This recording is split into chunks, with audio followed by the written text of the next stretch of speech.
Hey there, welcome to the REI Friends podcast. My name is Catherine Storing and I am your host and I'm so excited. I just finished talking to Jessie Dillon. She is a two-time guest of the podcast and it was so great to follow up with her and see where she's at after a few months of real estate investing. And she's doing such amazing, great things and I love the growth, but we got really, really deep in the mindset and what it takes to grow and learn and do things differently and know that you can do it even if other people that don't look like you do it. So if you are interested and want to hear from someone that is maybe just a few steps ahead of you and want to hear about creative ways and the things you can ask for when you're buying a property, and once you buy that property, especially a house hack, and you want to do unconventional things, this is the episode for you. As usual, please make sure that you subscribe, leave us a 5-star review if you can, and let us know why you like the podcast. In the show notes, you'll have all the information on how to connect with Jessie, how to connect with us. So without further ado, let's get into this episode.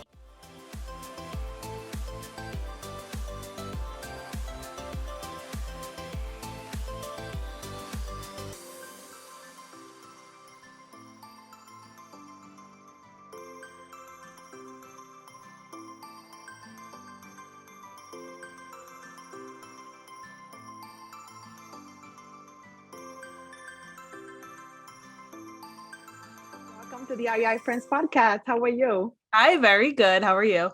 I'm doing awesome. So I know you. I actually have met you, and you have been a guest of the podcast before. But for those that don't know you, what would you like to say about yourself? So my name is Jessie Dillon. I'm based in Central Mass. I'm 30 years old. I am a wife, a stepmom, a owner of 2 small businesses. One is a beauty business based in Medway, Mass, and the other is my newer real estate investing business. I'm semi-retired at the ripe young age of 30. And I brought my portfolio from $0 to $1.5 million just in the last 9 months with 5 doors. That's it? Yeah, that's it. Nothing big. I love it. I love that you're doing so many things and you're not limiting yourself. So thank you so much for sharing all the things. So before we go right into the real estate investing part, what is the other businesses? I'm really interested in that. Love it. So that was kind of my first baby. Mm-hmm. It is called the Glow Factory. It's a permanent makeup and beauty business in Medway, Mass. We focus on cosmetic tattooing. So we tattoo eyebrows, eyeliner, lip color, and more. But we also offer lots of other beauty services, as well as some fun new ones like permanent jewelry and tooth gems. We have been around for about 5 years now. The business has transformed so much in those 5 years, but we have a team of, 5 artists. And yeah, we are small but mighty. So we basically just help our clients wake up with their makeup, cut their morning routines in half, and just kind of face every day with a little bit more confidence and not have to fuss with makeup anymore. I love it. Wake up with makeup on. I love that. I love that phrase. And I wanted to talk a little bit about that because it's so different from real estate and it still allows real estate. It's not so time consuming that you can do both, which I love, and maybe 3 even. So that's awesome. Mm-hmm. All right. So just a few months ago, you were a guest when we first started with the REI Friends podcast, and we're going to put the episode number in the show notes. But what has happened? Catch us up with, like, where were you when you first started on the show, and then where you are now? Okay. So today we're recording this. It's like mid-November 2022. January of 2022. So this past January is when I made my first purchase. It was a duplex nearby, about 20 minutes from me. And I have 2 long-term renters in there.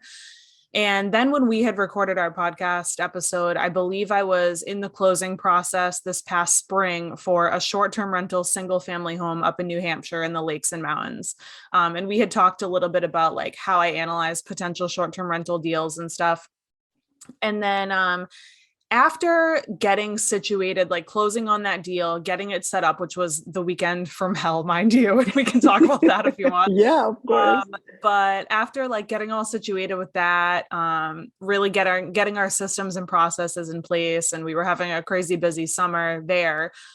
I wasn't ready to make another purchase. I was like, I'm just going to stabilize. And like, once I feel stabilized, I'll take maybe a month to just rest and reset. I'm sorry. So are you making a disclaim that you took like a month? You're so cute. Well, You're like, I'm that gonna was my wait. plan, but I stumbled into the perfect house hack opportunity. And I it's funny because we purchased our first two rental properties. And when I say we, I mean me and my husband. We purchased our first two rentals while we were still renting. So we were renting a 2-bed, 2-bath apartment for us and my stepdaughter. And we just had it so good. Like our rent was Mhm. so cheap for this area and we really liked it. We lived really close to my family. So I was like, I'm not going to rock the boat unless it's for the perfect Yeah. situation. I refuse to increase my housing costs. So if we are going to move at all, it has to be like we're going to save money every month, but we're also going to be building wealth. And this property came up like not even a mile away from where we were living, which was great for me. It's a duplex in a really small town right by the park and the pond. And like, it's a Nice. beautiful neighborhood. It's a beautiful, like, our half is recently flipped. And we actually have our mortgage is $38.50 a month, which for anyone listening in other parts of the country, you might think that's crazy, but it's pretty normal around here. But of that, between our two tenants that we have, we pay $50, which Wow. is crazy. From So Massachusetts, from anywhere in the world, but Massachusetts for sure. yeah. So on average, we actually now our cost of living is about $1,000 a month lower than it was when we were living in the apartment. And we love this house. So like I said, we really weren't ready to make another purchase, but it was just the perfect opportunity. So we had to take advantage of it. Oh my God, it's so so good. I remember when you were first on the podcast and you were explaining how you did it and how some people didn't believe in the numbers, but you believed. How how do you know? Like, right? Because it was so unconventional. You were doing different things, and some people were saying, "Oh, that might not cash flow." It was so unconventional. How, and you were so new in real estate. How did you stay true to what you believe to know it would work in your gut? I think it's easy to like fall victim to the naysayers and like let those people get in your head and make you second guess what you know to be true. I think the most powerful thing you can do is just block out anyone who is not doing what you want to be doing. So I was only listening to the people who have purchased successful short-term rentals, who have purchased successful house hacks. Like those are the people I'm going to like take their 2 cents. Everyone else, I'm just going to completely block it out. And I kind of just stopped talking about it with people who I knew were going to be negative about it. And I know that a lot of times, like, especially if it's people in your network, like your family or friends, they might be negative just because they care and they don't want to see it go poorly. But if they're not real estate investors, then I'd rather just not get their input, honestly, because it messes with you. Totally. It messes with your head. It does. And it can and if you already had a little bit of doubt, it's gonna feed it, right? So Yeah. it's so good that you said such a great advice to listen to those that are actually doing it because they are in the arena with you. I love, love, love that. So you're doing the house hack. How did you purchase the house hack? Did you do the traditional FHA loan? How did that deal work? We actually had some roadblocks as we were trying to purchase this house. So I want to pull up my notes so I Yeah, actually of course. That'd be great. um reference all the details. So like I said, we weren't really looking. It was priced at 590 and it was listed for a few weeks though, which I thought was kind of surprising. And I went straight to the listing agent who was actually also the owner and the flipper. So it was Wow. cool because it was just me and him. There was nobody else like a part of the deal. So there was no game of telephone being played. Um, we offered asking price with no inspection because we really wanted it. We felt really good when we were walking it. There was nothing concerning that we saw. And we also negotiated getting 12,000 in closing costs covered by the seller, which was great. So as far as paying for it, we did use an FHA loan, but I was surprised to discover about halfway through the closing process that there are FHA loan limits. So depending on which county you're in, Oh, there's a limit to how much the bank will fund in total, depending on how many units are in the house. So we basically had to not only come up with our 3.5% down, but we had to find an extra $30,000 to come to that's close it. with. Yeah, which is like, nothing to shrug off. Like it's definitely not sitting in a piggy bank or something. So Yeah. I had a little quick crying fit about it, and then I figured it out. We were fortunate enough to have someone in our network who saw what we were doing and was really confident in us, and they gave us that $30,000 at a 0% interest loan. So we got it done. Yeah. Yeah. So before you go on, I love that you acknowledge your feelings, which I know a lot of people when they are in the trenches, when something is going wrong, the first thing is like, this is not happening. And I love the fact you're like, okay, no, this is happening. Like stuff is hitting the fan, like seriously. But then you're like, okay, I have this can-do attitude. How are we gonna get it done? And I love that because when you're doing real estate, you can be doing all the things right. There's no way that you would know that there were gonna be FHA loan limits. Like why, right? Mhm. Especially for the counties, it's just really good to know for me.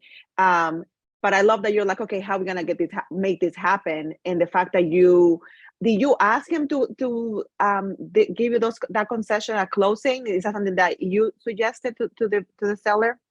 Yeah, so I had told the seller, like, we really want this, but truthfully, we were not looking. We, are not fully equipped right now to make this purchase, but we don't want to miss out on it. And, we're more than happy to give you asking price, no inspection, just the FHA inspection. But in turn, I really do need like this closing cost concession. And our closing costs ended up at like 14,000. So we only paid 2,000 of them. And they were higher because the lender that I used had higher fees. And I knew that going into it, but I had used them for a previous purchase and I really like them. So I was fine with that, especially if I'm not paying the fees anyway, they're being covered by the seller. Exactly. I love the transparency. I think sometimes people forget that these are still people, that there's nothing wrong with saying, this is my situation. And what I have learned, and since I've been studying and learning all about real estate investing, is that everything is negotiable, that you can ask for anything. I always say asking is free. I always say that you're not going to pay for asking, and you might as well ask, because the worst you can say is nothing. Not no to me is nothing. So I love that you asked for that concession. And for him, that market probably was, when was this purchase made? What month was this? I think we got under contract like in July and then we closed late August. Okay. Yeah. So probably the market was maybe changing, because you said it was sitting there for a couple of weeks, and how the market was. Like a house will barely hit the market, there will be so many offers. So he probably saw a great opportunity and decided, hey, these people are also in real estate investing. Let me deal with them. So it worked out for everybody. That's what I love about the transactions, that people have to keep in mind. It has to work for both parties. And if you're flexible enough, you can come to an understanding that it will. Yeah, I think it was a big win for both of us. And I also think that we would not have gotten our offer accepted so quickly and easily if I didn't get to directly talk to the seller, who also happened to be the listing agent. Like when there's, the buyer and the buyer's agent and the listing agent and the owner, and there's just that many cooks in the kitchen, I feel like a lot gets lost in translation. And when you can't get that FaceTime and make an actual connection with the owner, I feel like it is a lot harder to bargain and really come to an agreement that's a big win for both of you. Yeah, no, I agree. So, okay, so you guys do the house hack. How are you doing the house hack? Because I know there are some things different about how you guys are doing it. So walk us Yeah, through it. we have like a beast of a house hack going on. So it's a duplex, like I said. Our side has 4 bedrooms and 2 bathrooms. The other side is 1 bedroom, 1 bathroom. On the other side, we have a long-term tenant who is amazing. And I actually found her through my network of clients from the beauty business. So Nice. it just goes to show that, like, harnessing the power of social media can get you really great tenants that you already know. And, it was great that I already knew a little bit about her and what she does for work and her personality and everything, because she's come in for multiple services. So that was really seamless. But we don't need the 4 bedrooms on our side. And the thought of getting our mortgage almost completely covered was too good to pass up.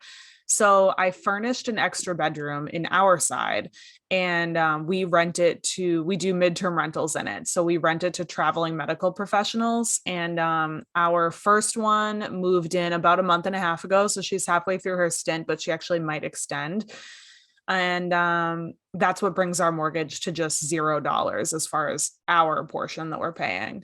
And I have so many people messaging me after being on the Rookie podcast, just saying like, how is that working out? Is it still working out good? Like, what's that like having somebody in your own house? And I'm like, I mean, most of us have had roommates like when we were younger, and it's really not that different.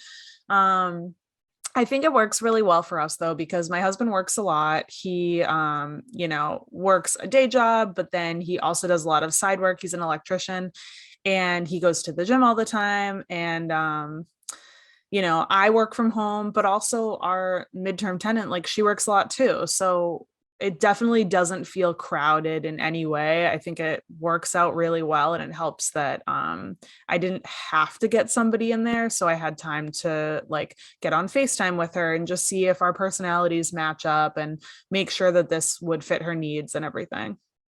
So good. So good. And I love the fact that not only is she helping you lower your mortgage payment, but you are providing a nice, secure, safe, clean, in a really good area housing for someone that is changing people's lives. So that has to feel good as well, I'm sure. Yeah, and like to be more transparent about the numbers, like she pays $1,700 a month, and that includes, of course, like all utilities, internet, and it costed me $1,700 to furnish that room because I definitely didn't want to skimp out on it, because I was like, you know what, if this doesn't work out, I still want to at least have a really nice guest room. So, I made that money back in the first month.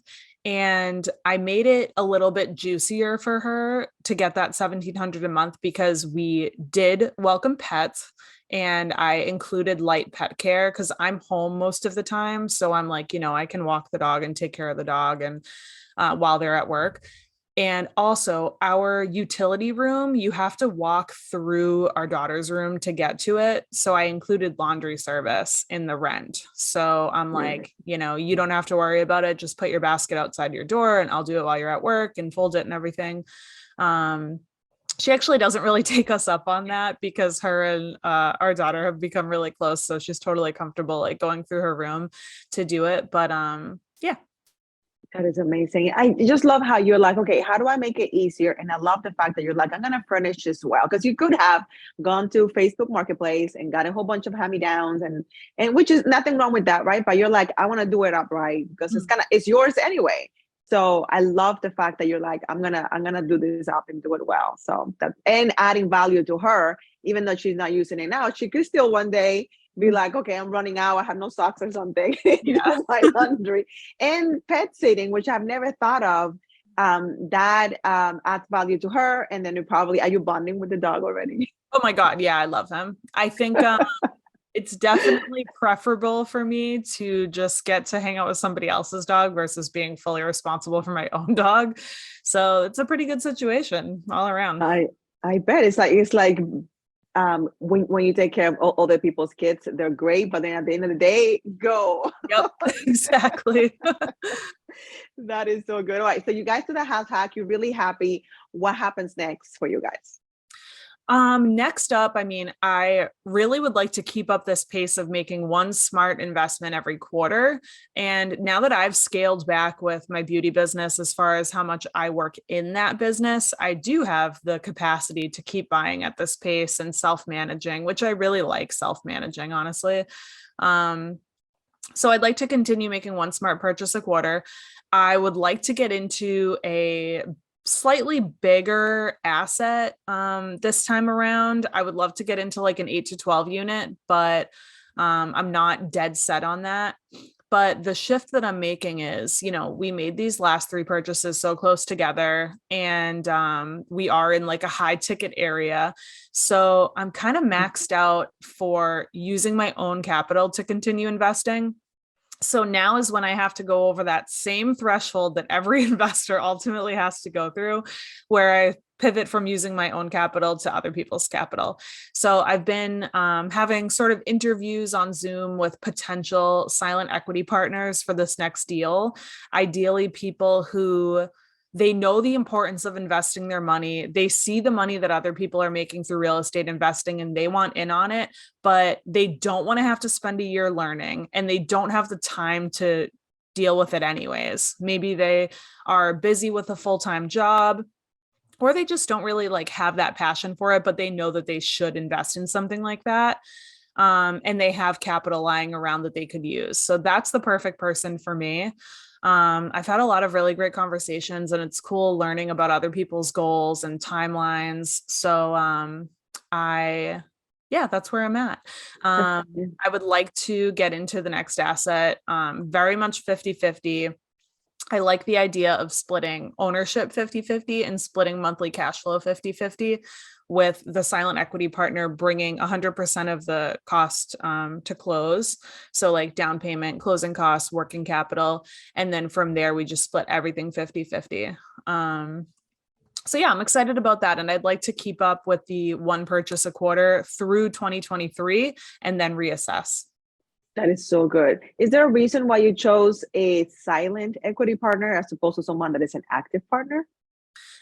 I had kind of like alluded to this before when I was talking about how great it is to just get to talk directly with the seller. I feel like there's a lot of value in having as few cooks in the kitchen as possible. I actually was going down the path of investing with another active investor, like him and I were going to go in on something together. We were both very much like active investors. And it just didn't really seem like it was something that was going to work out very smoothly, because when both people are active, I feel like you're more likely to butt heads.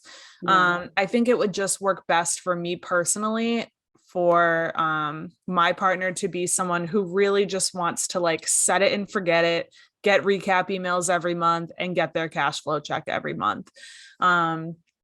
And there are so many people that I've talked to that have said, like, it kind of sounds too good to be true. And I'm like, that's perfect, because the perfect partner for me is going to feel like this is too good to be true. Yeah. And I'm going to feel like that also. And with real estate, like you had said earlier, everyone can win. A great real estate deal is where everyone wins. Nobody has to lose or sacrifice much. So, yeah. Yeah, I love it, especially because, like you said, they don't have to do any learning. You're going to find a deal, you're doing the numbers, you're managing. So it sounds like, oh my God, they're putting all the money, but they're making money on money that was just sitting there, right? And now they're in the game without having to be in the game. They can continue to travel, do the things that they wanted to do, grow their career. And then you get to invest, manage, which you love anyway. And then, like you said, having less people in your business, because you can run it the way you want to. Obviously, you have proven that you can do it. And I love, the reason why I ask is because I know a lot of people have found this the hard way, where they had an active partner and then realized like any little purchase, any little change or shift, or any concession that you will have to make, that they will have to like convince the other person or forego of the opportunity because the other person didn't see the value or were scared to do it. Yeah, I think like with, one partner being silent, one partner being active, you can just go through things so much faster and easier instead of, like you said, having to touch base about every single little detail. Yeah, it's so amazing. Another thing that I love that you're doing in social media is you're so freaking active, and you are letting people know, like, I don't know if you're shy, but it doesn't look like you are, but you can correct me. You are all the time telling people, this is what I'm doing. You're interviewing people. You are telling them what kind of partners you're looking. You kind of have figured out social media. So talk to me, to us a little bit about how you figure that social media, like it just seems like you got it down. Yeah, so I had always used social media just like recreationally. And back in 2017, when I left my full-time job to try and get going with my beauty business, that was a really scary time. Like I really took a big leap of faith. And at that time, like we were kind of just getting by financially. We were not in a bad position at all, but we were very much paycheck to paycheck. So it was very scary to leave that consistency. But I was getting to the point where being at my full-time job was actually costing me money. I was missing opportunities to make money in the beauty world. So um, I, at that time, was of the mindset of like, I'm going to eat, sleep, and breathe this beauty business because it just has to work. There's no other option. Like, failure is not an option. I absolutely need to make this work, and I will do anything and everything. And one of those things was learning how to use social media effectively, because it's a free marketing tool, and it's probably the best free marketing tool for small businesses of any kind. So I'm like, free is for me at this stage in my business. Like, I need to figure this out. So it was just a matter of like Googling myself to death, just researching like what works on social media, any little like low cost webinars or booklets or anything that I could buy to become more informed on how to use it. I bought. A lot of it is just like basic marketing and advertising principles. But I think it's worth mentioning that like nobody's born knowing how to use Instagram effectively. So whenever I talk about this, some people will say, "Oh, I'm just not tech savvy," or "Oh, I just really like hate social media," Yeah. or "I just don't know how to use it." But the argument is always the same. Like, nobody's born knowing how to use it. If you want the end result that you could get from using it effectively, then you just have to figure it out and do the work to learn. Um, so yeah, I think I already really knew how to use social media well because of my beauty business. So then when I got into real estate investing, the principles were already there. It was just a matter of like shifting my content to appeal to a different audience. So good. I love like how you took that huge leap of faith, started a beauty business, and then that allowed you to kind of practice and kind of how to promote yourself, promote what you guys do. And then when real estate investing came, you're like a pro. Like, I got this. Like, you are in the DMs, like helping us because we finally got to meet, which is awesome. What, a couple of weeks ago, it feels like. Yeah. And yeah, and now you're like encouraging others, like people like me. And we were talking about, so you are offering coaching for newbie real estate investors. How can they get a hold of you if they want to take advantage of that? Yeah, so I offer one-on-one coaching calls, and that's for, anyone who has a service-based business, beautypreneurs, anyone looking to get into real estate, or anyone who's maybe like one or two steps behind me with real estate who just needs, they feel stuck at some point and they need help. On Instagram, I'm Jessie Dillon with an underscore at the end, and there's a link in my bio to book those one-on-one calls with me. And just as a quick shout out to like Kat and I, we had met finally in person a couple weeks ago, like you said, at the Wire retreat, which if anyone listening is not following Wire on Instagram, they are WIIRE.community. And I've gone to two of their retreats. And the first coaching calls that I had ever done as a newbie investor were with Amelia, one of the two people who runs Wire. So just like as a testament to how impactful coaching calls can be, and like paying for someone's time who's doing what you want to be doing, I think that really changed the trajectory of my life, honestly, because real estate has changed my life. It's changed what the rest of my life is going to look like. And it's really all because of mentoring.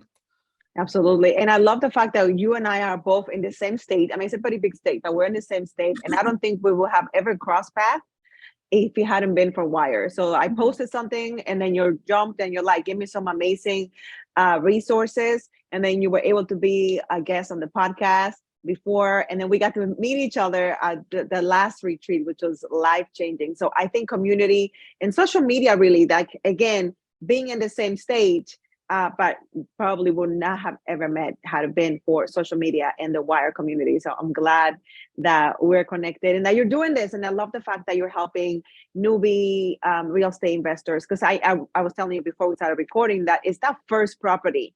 Once you have that first property, there's something about the sky opens up and then you feel like, oh my God, I can do this. So I'm so glad that, and you said something that I believe wholeheartedly, and it's working with someone that is only a few steps ahead Because let's say that somebody that's brand new wants to work with someone like Pace Morby, right? Nothing wrong with Pace, right? But Pace has 10,055 properties, you know? So he might not be able to relate to someone that is just starting, and or the time, or also the cost of entry, right? His fee is going to be cost prohibitive, right? So I love the fact that you mentioned that, because I do believe in working with someone that remembers what it's like to be a newbie, but has already proof of concept, which is so important. That's a really good point. And I, a couple months ago, I did an Instagram live with Sarah Weaver. And up until she had said it, I didn't really connect that that's what was going on for me. But as I would scroll through Instagram, like following all these people in the real estate world that I look up to, a lot of times it would just make me feel like shit. Like I would scroll through, you know, all these people who are light years ahead of me, like on playing a completely different game than me. And I'm like, you know, why does this make me feel like I'm not doing enough? Like, why does this make me feel like I'm like a loser and so far behind? Because I know I'm doing great things, like, especially for my first year. And I realized that it's because it is just so much more inspiring and motivating to connect with people who are like 2 or 3 steps ahead of you. And I think that's why, like, I booked coaching calls with Amelia, because I heard her podcast episode and was like, okay, I think she's like 2 years ahead of me. That's really easy to grasp. And I feel like that's more approachable. Whereas like, I never would have booked a call with somebody, you know, who has like 10,000 properties, because that's actually not even what I'm trying to do. And they probably forget what it's like to be in the position that I'm in right now. So, and on that live, Sarah Weaver that was her big suggestion, like to get a mentor that's only like 3 steps ahead of you. And that was just like a light bulb moment for me. Absolutely. Yeah, no, I love Sarah too. She's being on the podcast, and she's going to be again because she's got her new book, and we're talking about, we're going to talk about all the things that she does. I love her to death too. So I'm just so glad that we are connected in person and and social media, which I feel like I spend a lot of time on, but I love it. I love these digital relationships that I have developed and cultivated, and they are as real as if you were here, for me anyway. Yeah, and that just speaks to the value of social media, which we've touched on a couple times. And you had said before, like, oh, you must not be shy because like you're so active on social media. But for anyone listening who is kind of afraid of putting themselves out there or showing their face or like talking on their stories, like I definitely was not comfortable at all kind of bearing all on social media when I started. I definitely was not comfortable going live when I started.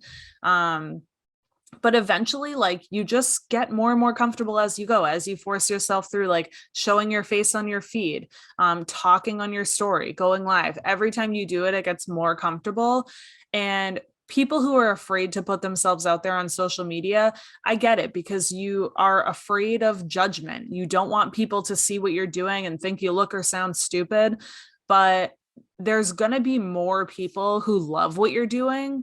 And also, no matter what you're doing, there's going to be people who are judging you anyways. So you might as well just put yourself out there and get that result that you're looking for from social media.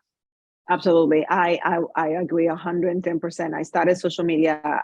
I taught myself how to be on video before live streamings were a thing. So by the time live streams came, I had already, no, I don't say master, but I was very comfortable on camera. And I cannot tell you how much it has served me to have developed that skill, because I use it every day in every area of my life. And I recommend it to everyone.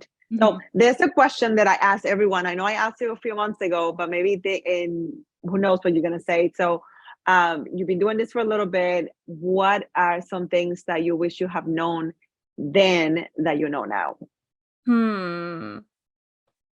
I think one big thing would be that I wish I knew maybe 6 months ago that every single investor pretty much deals with the same problems, like, or challenges or roadblocks. Like, there was a while where I kind of felt like I messed something up along the way. Like, I must have done something wrong, that I ran out of capital after these 3 deals, where now I don't have my own capital anymore to continue investing.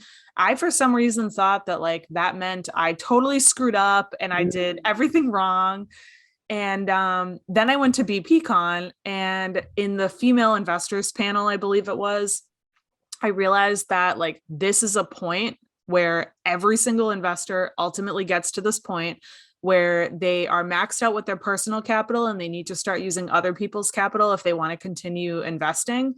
So I was like, oh, not only is this not a problem, but it's something that every single person, they either have hit this point and pushed past it, or they're at this point, or they're going to get to that point. So that was actually a really big mindset shift for me that I took away from BPCon that helped me push forward to the next step. So I wish I knew getting started that like having to switch over to using other people's capital wasn't a bad thing. It didn't mean that I did something wrong. It's just like a necessary pivot point that everyone hits. That is so good. I love that. I love that. And it's the no knowing, right? And I love the fact that you are one of the people that is very transparent. I know Amelia and Grace are also very transparent in their journey, because some of these gurus, they love to present like flowers and rainbows and butterflies and everything is wonderful and nothing ever goes wrong. And it's like, that's not even life. Like, forget about real estate. In life and marriage and kids and all that stuff, like we have crappy days. We drop the coffee, like life happens. And I love the people that are doing what I aspire to do, that they keep it 100%, because it doesn't make you feel like, oh my God, I messed up. And it's like, dude, we're dealing with the same thing too. Yeah, I think that's so much more inspiring for me personally to hear about people who I think of as like real estate gods. Yeah.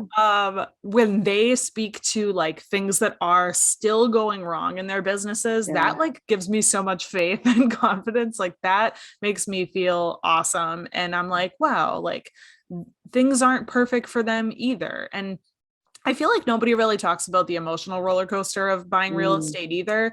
And we had kind of touched on this earlier, where I was saying how I had that quick crying fit after I found out I had to come up with another 30 grand.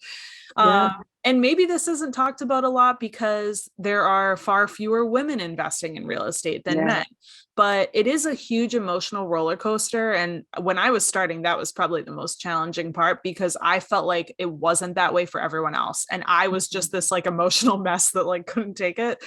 But it is such a roller coaster. There's so many highs and lows as you're like, going from the point of making an offer to closing on a property. Oh my God. At BPCon, actually, who was it? Avery Carl. She had joked that like, when you are buying real estate, you turn into the worst version of yourself. And it was so funny because like I'm there with my husband and he just turned and looked at me and I knew he was going to, because like it's such a rocky time. Like it's so up and down, and I just think nobody talks about that enough. So then when new investors experience that, they feel like maybe they're doing something wrong, but that's just how it is. Yeah. And I think I love that you said that, because another thing that people don't talk about, they think is, oh, you have 5 doors, right? Yeah. And they think she made 5 offers and all the offers were accepted and everything went well in all those 5 offers. And they don't realize from 5 doors, who knows how many properties you looked at, how many offers you made, how many deals fell through. So people don't talk about that. And they think it's like, oh, they have 10 doors, they make 10 offers and everything went well. Like, God, yeah, no. right. Well, maybe in certain markets it's like that. But so I had started making offers actually this time last year. And of the 3 properties that I have, I've had 5 offers accepted in total and 2 deals fell through. I ended up backing out of them in both situations. So, but is that a good decision or a bad decision? Backing out? Oh no, they were definitely good decisions, I think, because as I backed out of each one, you have that moment where you're like, I'm a failure, but then immediately like something way better came about. So like when we were buying a short-term rental, I got one under contract after probably making like 10 offers. I got one under contract, which I thought was pretty good. And it was in a little bit more remote of an area than I was really hoping for, but the numbers still looked pretty good. And I loved the house, but a lot came up in the inspections and the seller was not willing to wiggle at all, like in any way, not $1, Wow. I think it was a situation where she didn't want to sell. She had to sell. So she was going to make it difficult, which I totally understand. I mean, that's a shitty situation to be in, but ultimately I had to just pull out. I did get my earnest money back, but I had spent about $1,500 on inspections that I didn't get back, but it was a good learning experience. And I was bummed, but 2 days later, I got an offer accepted on the house that we did end up purchasing that I think is a way better investment because the location is so much better. So good. I love that. And I love the fact that you were willing to walk away from $1,500, which is nothing to sneeze about, right? But in the long term, I call it tuition. So I'm sure that you're not going to forget those lessons. And when you're coaching people or when you're buying the next properties, you'll know that there's some money that you can walk away, is worth walking away from. It was a tough decision to make, but for that property, I did use a buyer's agent because it's about 2.5 hours away from me. And her and I kind of went back and forth about like, should we pull out? Should we not? And it was nice that she was so supportive and really helped me come to the right decision on that. So good. So good. I think we can talk about real estate forever. We might have to do a live or something one of these days, because I know it's such a great conversation. And also I feel really called to have more women. Like the show has had the most women, I think. I want more women and young girls to see that women can buy real estate, that women can be wealthy, and we can really do anything that we set our minds to. But even if it's difficult, even if not other women are doing it, you can do it too. So I am glad that you're doing it at such a young age. You are inspiring us oldies. So thank you for doing that and for being brave, because it does take a lot of courage to say, I'm going to do this thing that people maybe in your family have not done before. So thank you for that. Yeah, of course. Awesome. Well, thank you so much. We're going to have all your information inside the show notes so people can follow you on Instagram, check you out if they're ever in Massachusetts, check out your place, your beauty place. I know that you do great work there. I've seen all the testimonials. I see all the artists. I love all of that stuff. Cannot wait to make my way there. Thank you so much, Jessie. I cannot wait to hopefully have you soon again on the podcast. Yes. Thank you so much for having me. This was awesome. You're very welcome.